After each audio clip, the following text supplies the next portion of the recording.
Bonjour à tous. Aujourd'hui, je vous présente une idée qui m'a pris après avoir filmé la conception de cette peinture acrylique sur un peu plus de 2 semaines et obtenu un très gros rush. J'ai décidé de vous accompagner à travers les nombreuses étapes de mon process artistique. La première étape, après la sous-couche de verre très foncé déjà présente, consiste à tracer la silhouette de mes volumes. Je choisis un relief positif très escarpé, sous forme de plateau haut perché sur des stalagmites, et un relief négatif très profond, avec une érosion par palier. J'applique un brin moyen couleur terre que je complémente d'un beige clair. Les trois tons, clair, moyen et l'arrière-plan foncé, vont me permettre de créer du volume de manière réaliste dès les premières couches. Après avoir défini le paysage, je vais y intégrer des bâtiments en les encastrant dans la roche ou en les déposant sur les plateaux. Le but est de créer une ville qui fut fonctionnelle en des temps immémoriaux et qui savait profiter de l'hostilité de ses reliefs. Une fois la ville esquissée, je vais ajouter une lueur bleue provenant d'une lumière phosphorescente au fond du ravin, me permettant de créer une complémentarité de couleurs avec les marrons déjà présents. J'ajoute un petit coup de détail sur les bâtiments avant de passer à une couche beige orangé qui va me permettre de casser ces grands aplats beige clair sur les corniches et d'y ajouter de la texture. Je commence par attaquer ce sol en le craquelant, en le fissurant et j'y ajoute ensuite des amas de poussière dans les angles et dans toutes les zones propices. On utilise ensuite un ton plus foncé pour renforcer la profondeur des aspérités et augmenter le contraste général du premier plan jusqu'à l'horizon en passant par la colonne centrale. Cette couche de jaune pâle va me permettre de commencer à créer le volume des bâtiments et des craquelures en donnant la direction de la lumière provenant de l'arrière-plan. Cette couleur intermédiaire entre le vert des bâtiments et le marron des reliefs me permet de les lier.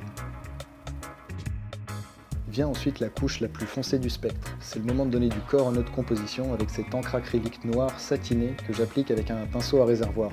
Elle me permet de créer des zones de micro-contraste du premier plan vers le plan moyen et on l'exclut de l'arrière-plan pour créer un flou de distance.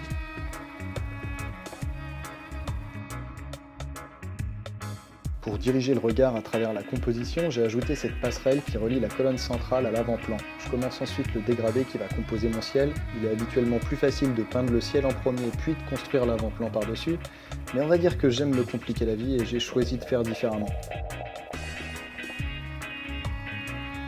J'ajoute des bandes de nuages en cercle concentrique en utilisant comme ton moyen un gris nuage fait avec un mélange de gris clair et de bleu roi. Une fois la silhouette des nuages tracée, je leur donne du volume avec un gris plus foncé, dirigé par la lumière provenant de la ligne d'horizon en dessous. J'y ajoute enfin les reflets jaune-vert les plus clairs pour leur donner un maximum de volume et de détail.